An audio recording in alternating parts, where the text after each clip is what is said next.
What's up, Rev? It is good to be with all of you tonight across all of our campuses. So glad to be here. I love Wednesday nights. They're my favorite night of the week. So, hey, listen, when I was in high school, I've said this before, but when I was in high school, music was kind of my thing. And if you went to my high school and you grew up where I grew up and music was your thing, then there was one concert every single summer that you wanted to go to, and that was the Warped Tour. The Warped Tour still exists, okay? But basically, this is what it is. It's an outdoor traveling music festival, and it highlights bands that play like rock music and metal and pop punk and just a whole bunch of like loud music, okay? And so one year, me and my best friends got tickets and we decided to go.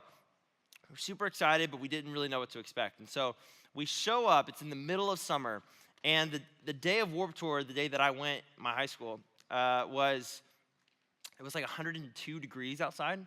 So it was like the wrong day to wear super tight black skinny jeans and a black long sleeve shirt, which is what I had on. Okay, that was my first mistake.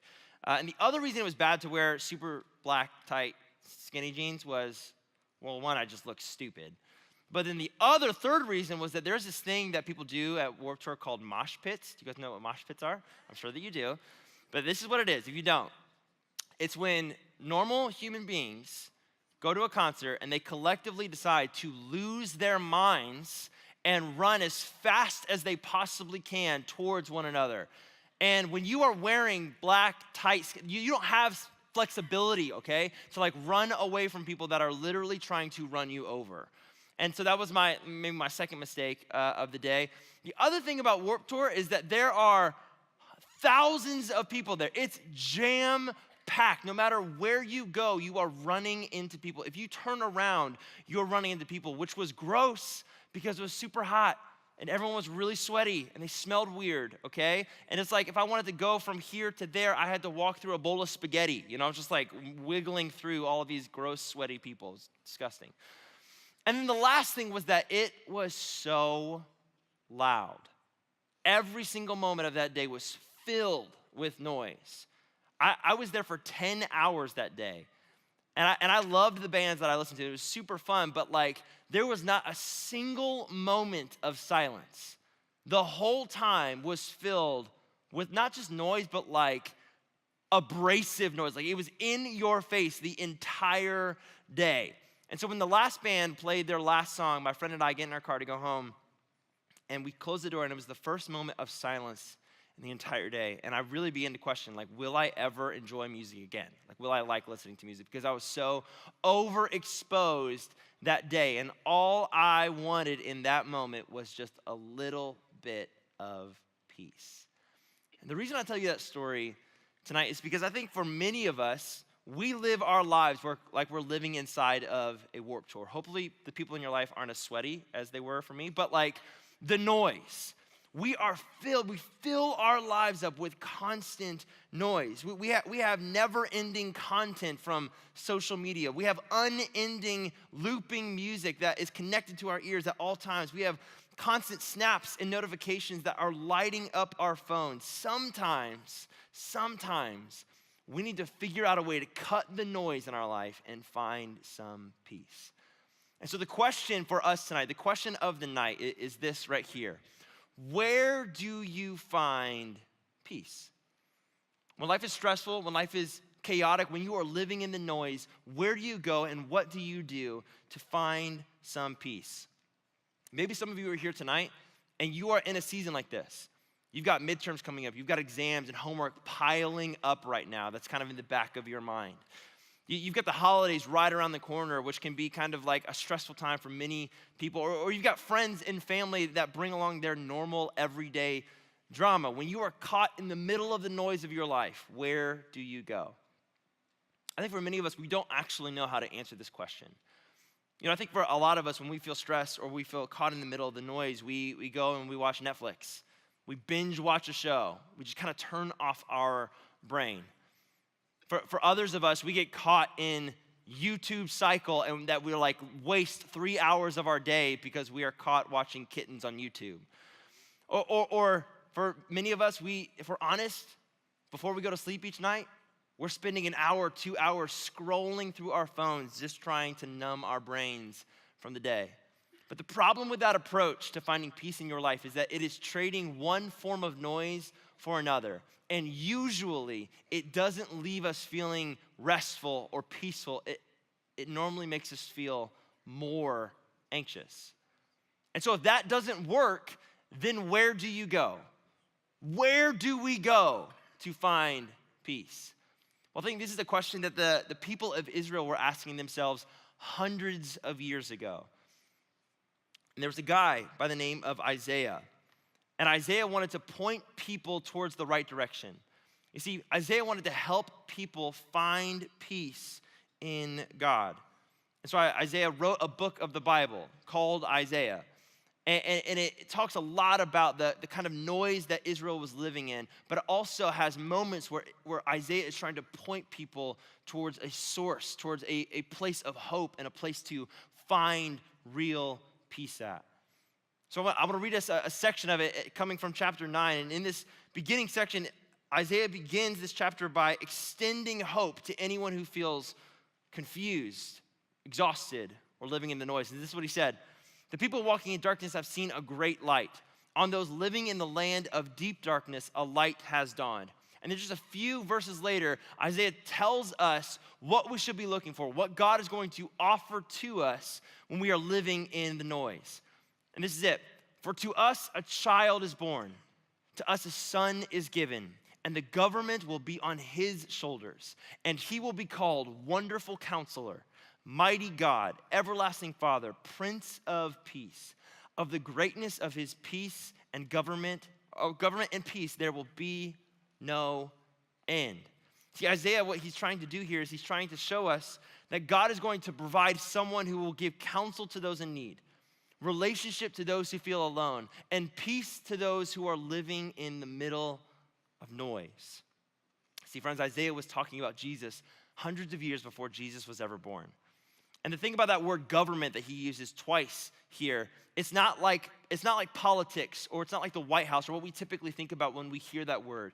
Instead, what Isaiah is trying to do is he's saying when Jesus shows up for us in our life, he has the ability to reorder our life in the right place so that we are able to cut through the noise, find peace, and real rest. In fact, Jesus himself invites us into this moment later on in the New Testament when he says this. Jesus said, "Come to me, all who are weary and burdened, and I will give you rest." So friends, if you're looking for peace in your life tonight, if you are living in the middle of the noise, then the good news for you and the good news for me is that God is with you. That God provides us a promise that he will give us peace. And Jesus is that avenue to peace. In Jesus, you are able to find rest and be actually rejuvenated. Jesus is able to cut through the noise of our life and show us the real way of peace. So if you are looking for peace in your life, then my challenge for all of us across all of our campuses tonight is this right here. Find peace in Jesus. But how do we do this, right? What does that look like in our life? Well, if I'm honest, and if I can be real with you guys tonight, when I am lacking in peace in my life, there are usually two areas that I've gotten out of balance or out of whack in my life. So what I want to do for us tonight is I want to talk about these two areas that if you pay attention to them in your life, it will be easier for you to not only find peace, but to go to the source of peace, which is Jesus, and be actually rejuvenated. Two areas of our life that we need to focus on to find peace. And the first area is this: comparison. Most of the time when I am needing more peace in my life, it is because I am spending too much time comparing myself to people or to situations that are unrealistic.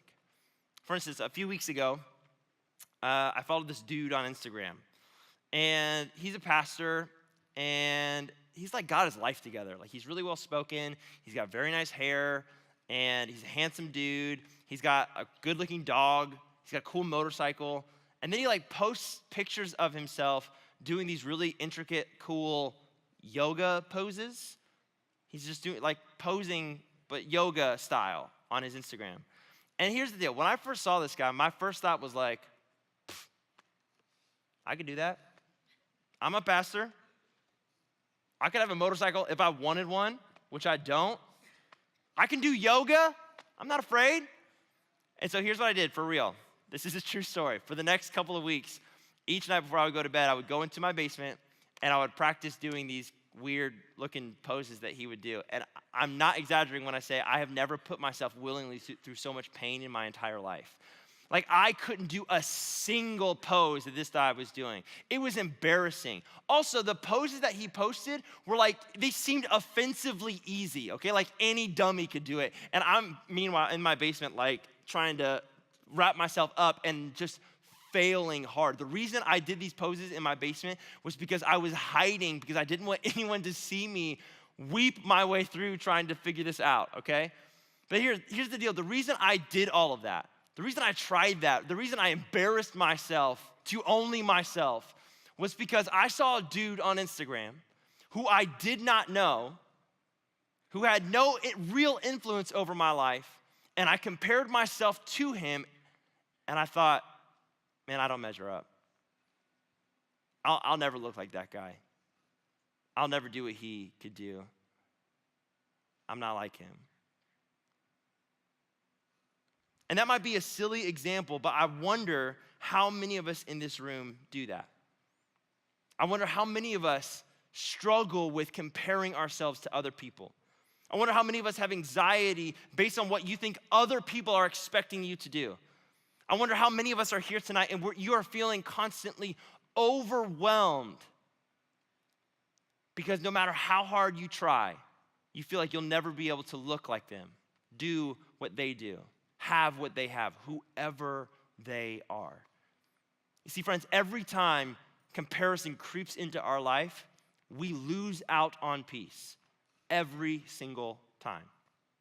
And in the book of James, chapter 3 in the New Testament, the writer James talks about this comparison problem and how it's connected to a life that is lacking peace. And this is what James says in James chapter 3. For where you have comparison, there you find disorder and every evil practice. Now, I love this word disorder here because that's exactly how I feel when I'm comparing myself to someone else. It feels like it's never gonna fit, that my life isn't where it's supposed to be, and that I'm losing out on my peace. Most of the time, when I need more peace in my life, it means that I have got to stop comparing myself all of the time. So if you're finding yourself constantly comparing who you are in your normal life to everyone else's highlight reel on Instagram, then my challenge for you, my challenge for all of us is to stop playing the comparison game, to give up on it, and to instead work on accepting yourself for who you truly are. And friends, the first place to go when you're trying to figure out who you truly are and how to feel accepted in your own skin is to Jesus. Because here's the deal, when we go to Jesus, our job is not to impress him. He's not looking for us to impress him. Instead, what he offers us is real acceptance. The acceptance that doesn't push us away or make us fit into a box, but allows us to be who we are, whether that's broken, bruised, or beautiful. And in those moments, Jesus meets us there and helps us find peace within ourselves. When Jesus is with us, it doesn't matter who we're comparing ourselves to, we're able to just be okay with who we are. So the first area that we've got to focus on if we want to find more peace in our life is comparison. And the second area that we've got to focus on is this right here, confession. So my 7th grade year was a tough year. I was unfocused, I was insecure, and I was doing really poorly in school. In fact, I was failing 2 classes that year, but I was really embarrassed about it, so I didn't want to ask for help from anybody. I didn't talk to my teachers, and I definitely didn't talk to my parents. And so what I did instead was I decided that I was just gonna not work on my grades and just lie about it. Like I was just not gonna tell anyone about it. And so I wouldn't talk to my friends about homework that was due because I didn't want them to know how far behind I had fallen. I didn't talk to my parents about school unless they asked, and then I would lie about it because I felt like my friends would think that I was dumb and my parents would be ashamed of me. And so what I did instead was I took home all of my failed papers and assignments and I stuffed them under the covers of my top bunk in my bunk bed thinking that no one would ever find it or look there. It seemed like a good plan to me at the time. But meanwhile, on the inside, I was wasting away. I was racked with guilt and anxiety, thinking that I was gonna get caught at any moment. You know, my teachers would offer me help after school, and I would always say no to them, which made me feel even more embarrassed. And to top everything off, I wasn't talking to anyone. I wasn't telling anyone what I was actually dealing with on the inside, and so I felt completely alone. And then one night I was playing hide and seek with my family, like we all do on Thursday nights. I was playing hide and seek with my family at my house, and I was it. So I was counting to 10, everyone was hiding. And as I was counting, I hear my mom say my name, my full name, okay? You know it's real when mom pulls out the middle name, yo. And immediately I knew what happened. I followed her voice, and I found her in my room trying to hide under the covers of my top bunk. She had found all of my papers, and I was caught. But the weird thing was that in that moment, the first thing that I felt was relief. Because even though I got caught, even though I was gonna have to pay the consequences for my actions, it meant that I didn't have to live a lie anymore. And so later on, after my mom kind of got over the shock of all that I'd been hiding from her for the past few weeks, she finally asked me, "Why didn't you tell me sooner? Why didn't you tell me what was going on?" And at the time, I didn't have an answer for her. But the reality was, the truth was that I didn't tell her because I thought that I would have more control over my peace, over my life, than if I just confessed and told the truth, which was that I was in need of real help. Help with my grades, help with my emotional state. I thought that I had more control when I was lying and living a secret life than I did just confessing the truth. And once again, I wonder how many of you are there. How many of you, if you're honest, you are living a secret life? How many of you are on the outside looking like everything is fine, that everything is easy, but on the inside you are wasting away? See, friends, sometimes the biggest thing that's standing in the way of us and our peace is ourselves. So the best thing that we can do for ourselves, the best thing that we can do to find peace is to make a confession that we actually need help. Sometimes we need to confess that we don't have things figured out, that we are failing at school, that we're struggling with secrets and with sin and with shame, that we're dealing with insecurity, or that we're actually not okay. Sometimes we are a confession away from finding real peace. I love how the writer of Proverbs 28 puts it when he says this: "Whoever conceals their shame does not prosper, but the one who confesses finds peace." Friends, a confession is when you get to the point in your life that you accept that you are not perfect, and instead of hiding it, instead of being ashamed of it, being embarrassed by it, you ask for help. You talk to someone that you trust, someone that you know will see the best in you, and you tell them what's really going on.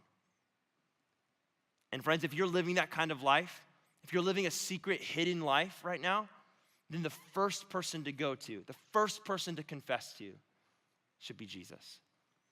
And the reason for that is because when you come to him in that state, when you show up needing to confess some secrets that you've hidden in your life that have kept you from real peace, you will not be met with more shame.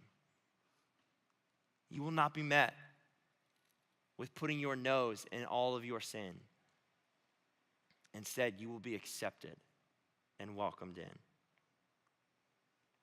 When we stop comparing ourselves and start confessing that we need help, we are opening the door to allow Jesus to bring us peace instead of our secret lives or our comparisons. So let me end tonight with the question that we started the night with, which is this right here: where do you find peace? Friends, are you here tonight and you're trying to find peace by comparing yourself to everyone else's highlight reel? Are you here tonight and you're trying to find peace by living a secret life?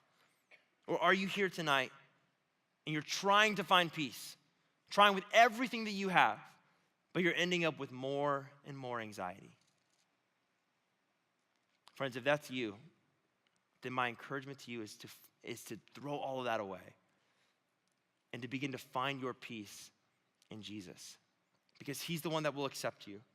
Jesus is the one who will always be with you. Go to him this week and ask for his peace.